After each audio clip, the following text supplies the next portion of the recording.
This is a Pele Media podcast.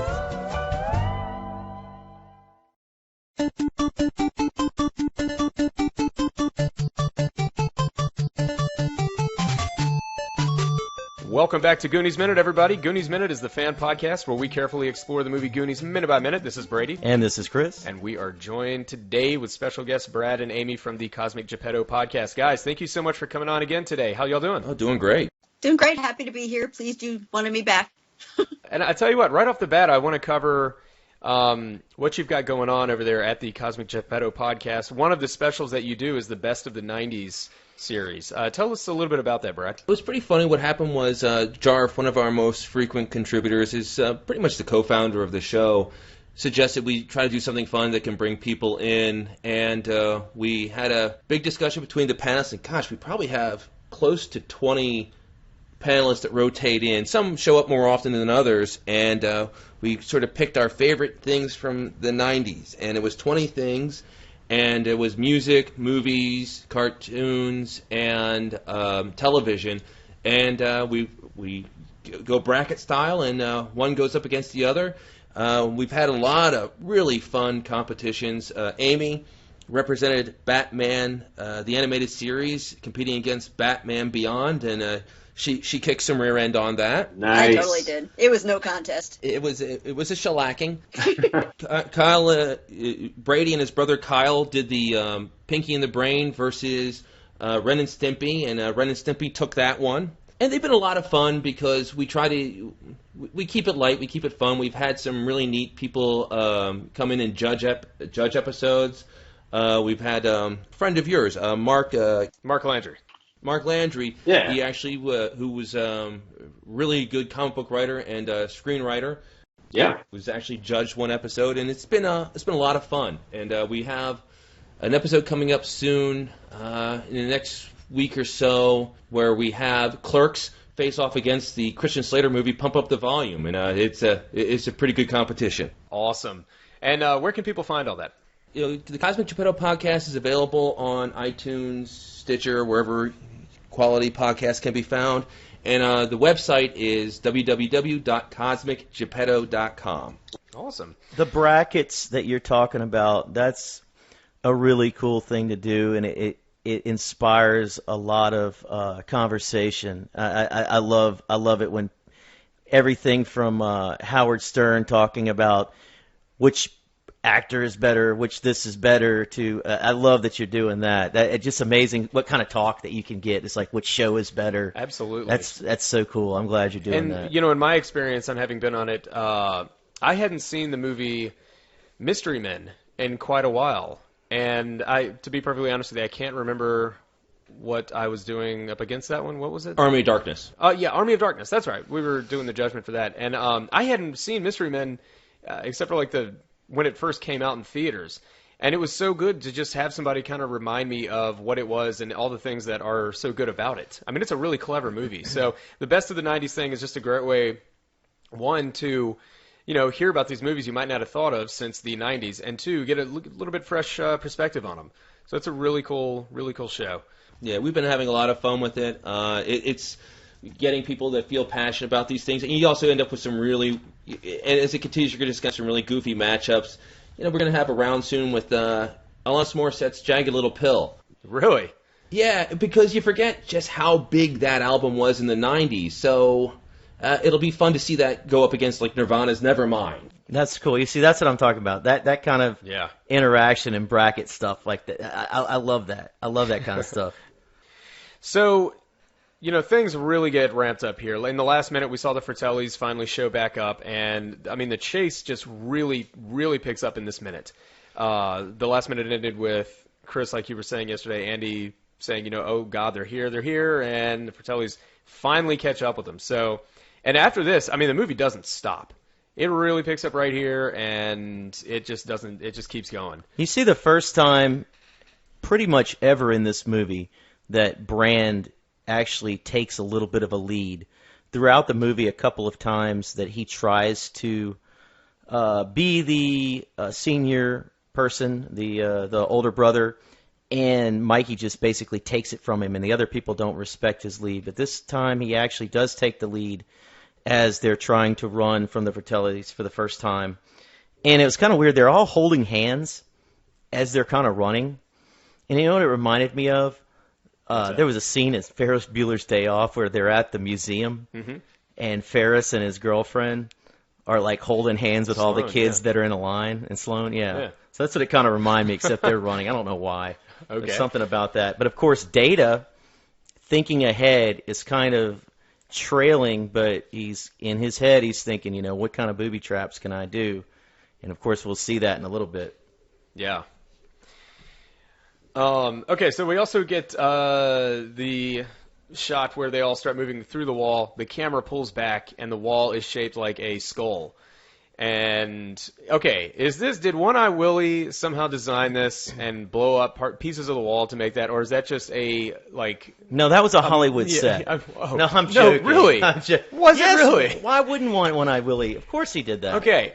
Yeah. No, it was just like that. Yeah. It's such a cool reveal. It is a very cool reveal. And it makes no damn sense. Yeah, exactly. But, you know, One-Eyed Willie has been digging all these tunnels down here, they said, for years. And I'm like, maybe he just got bored and was like, you know what, let me just get a little crafty with this, get a little artistic. This is the beginning of quite a few minutes of amazing imagery, amazing set work that we'll see. After they go through the skull... Yeah. You see the amazing view when it opens up to where you have the log that goes across the two waterfalls. It really starts to get some neat scenes coming up. Yeah, the production design is beautiful, and I also think that the set pieces are just going to get more and more just grand until, of course, we get to the massive cave where the One-Eyed Willie pirate ship is. I want to talk a little bit about the production designer. Yesterday we went into the director of photography. But the production designer is J. Michael Riva, and I'm going to give you some of the titles here. Django Unchained, Iron Man, The Amazing Spider-Man, Lethal Weapon, The Color Purple, for which he won an Oscar. And his list goes on and on of just some really good titles. And unfortunately, he passed away in June of 2012 at the age of 63, but he was working all the way up till the end with Django Unchained, which had some, you know, amazing set design. So, yeah, very good stuff. But, so what do you guys remember as, you know, growing up younger and watching this movie? Did stuff like the set design in this just add a little bit of magic to the movie for you? With the caves and the waterfalls and the water somehow being this beautiful shade of blue-green? I think it ended up making me disappointed in the real world. I remember talking to a friend of mine when we were at like an antique shop that was like an old house converted into an antique shop, and I said, you know what? Every single movie and TV show I saw as a kid, if you were in an old house, if you pulled one book and like a secret room would enter, it's like. And as I was a child, I would always be like, where are the cool caves with the skull formations? Where are the trapdoors in all the old buildings? Why doesn't this stuff happen in real life? Yeah, I get really disappointed with real life for all kinds of reasons, but that's definitely one of them. You know, this movie inspired a lot of little kids to just go on their own little adventures. Granted, it wasn't looking for buried treasure, but it could be something as simple as just getting on your bike and going out. And it made me... When I'm riding a bike down the street, when we got to the little stream that the street crossed, instead of just looking at the stream, I wanted to go down underneath the bridge and explore. It made me want to explore more. When I went to a new place and opened a door of a shack or a building that hadn't been open in a long time, well, maybe there was something in a box in there that was valuable.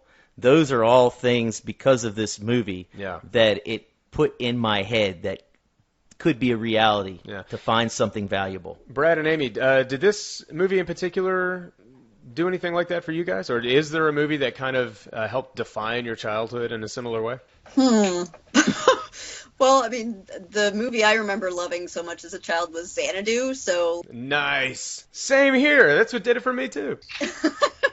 Well, it's so funny because Xanadu was one of those movies, and Goonies also, there were certain movies that were just played over and over and over again on HBO or in the early cable era, and you just, I also remember Star Wars, the first Star Wars specifically, where that was Yeah. played so often on the cable channel we had that I could start reciting the lines along with the movie because it's like I've seen this 1,000 times. And Goonies had some of that where, again, it was there was some reality to it. And what's funny is it's something that generations now aren't going to appreciate. My kids are, my generation, I'm 40-something years old. And I'm much younger. Yeah, much younger.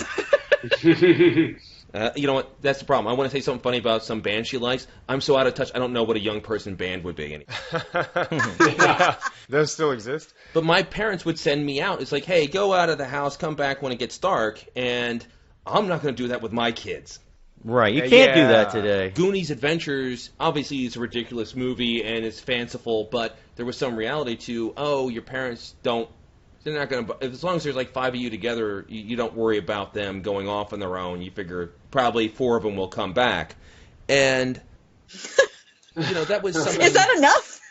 Yeah. 80% is a B minus, right? We got a spare. Why not? That's something really cool about this movie was like a little bit of a snapshot. Obviously, again, it's crazy. You're looking for buried treasure and finding it, but there was an era where, I had my friends Jeremy and Clark would come over to the house during summers in the morning, and it's like, hey, you want to go, hop on the bikes and just ride around the neighborhood, and we would, and it wasn't a big deal. It was like, hey, Mom, we'll be back before it gets dark. The way you put it, it's a snapshot. Exactly. Yeah, There were little things from that movie. Even as a kid watching this for the first time, I realized there was a lot of ridiculous things. But the fun parts of it, the adventure parts of it, you wanted to bring that to your real life. And Brad, you talk about that sense of reality. I think this movie does a great job of having one foot in a real world, feel, and then one foot in just a complete kid's adventure. And it's so funny because that one foot in reality, you really feel that when the movie is outside of the caves, when they're back in Astoria. And it's not just being shot in these natural settings and natural environments with this gloomy weather, and we're dealing with real world issues like foreclosure. Once we're down in the caves, it is like being in a kid's imagination because these sets kind of have a obviously designed look to them. And the way they're shot, you can tell that it's a soundstage that, you're not seeing on what would be the other side of the camera, if you will. So they almost feel kind of like a sitcom set in that regard. And it's in the texture of the rocks. It's in the kind of perfect layout that like where this waterfall is coming from in this scene where they're trying to cross the log. And I think that kind of adds to the childlike quality of it. This is such a... Let me see. What am I rambling about here?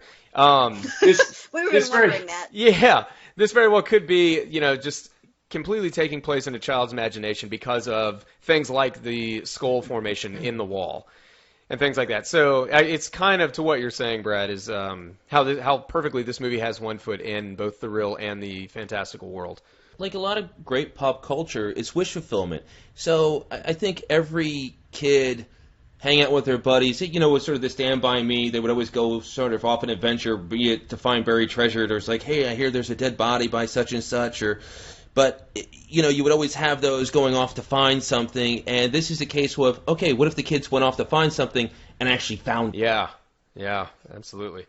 What's so crazy is, and I guess we're all just going to share stories about how this movie inspired us to go take these little adventures. So I have like a slew of brothers, and we all used to just go on these adventures with each other or with our neighborhood friends. And speaking of Stand By Me, where the rumor was like, oh, there's a dead body, let's go see it.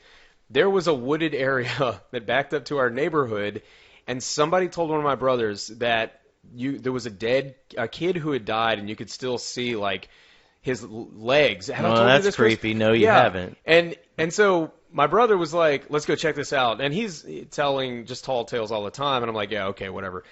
And there was a box, like, somehow nailed or stuck to the top of this tree. It was probably a good, like, 15, 20 feet off the ground. And hanging out of the box were a pair of pants with shoes at the bottom of the pants. What? Somebody had gone up there and done this to make it look like someone had died and was hanging out of this box. Yeah, and so... That would freak out a kid. Yeah, it scared the hell out of me. And so my brother is like... we're all just mesmerized and horrified, and that image still stays with me to this That's day. awesome. I I can't don't know believe if you it's never out there. told me that. Somebody must have taken a ladder, gone up there, attached this wooden box to the thing, and then put two pairs of pants with shoes at the bottom of them hanging out of this. That's It a was great horrifying. joke. Yeah, it was a terrible joke. Great prank. I mean, anyway, so the Stand By Me thing always kind of comes to mind. That comes to mind when I think of Stand By Me. But I'd hate to end this episode on that note. Does anyone have anything else? I think I'm good. I think the only other thing I would point out, because you brought this up at the last minute, Ma, when she's chasing after the kids and she starts snorting. Yeah. Yeah. Very much like an animal or something. Like, It's like a pig. It's like a boar, like a wild Yeah. boar or something. it You fits. know? It's and it's 3 separate times they cut to her doing that, but she's on a mission, Yeah. and those sons of hers sometimes can get sidetracked, but Ma is always on a mission. She's No all question business. about it. Yeah. So yeah, that's all I have. Okay. Amy and Brad, you guys good or have anything else? I'm good. I'm good. Alrighty. Well, thank you so much for tuning in today, everybody, for minute number 76. We'll see you back here again for minute number 77. And until then, this is Brady, And this is Chris. and we're here to remind you that Goonies never, Never say say die.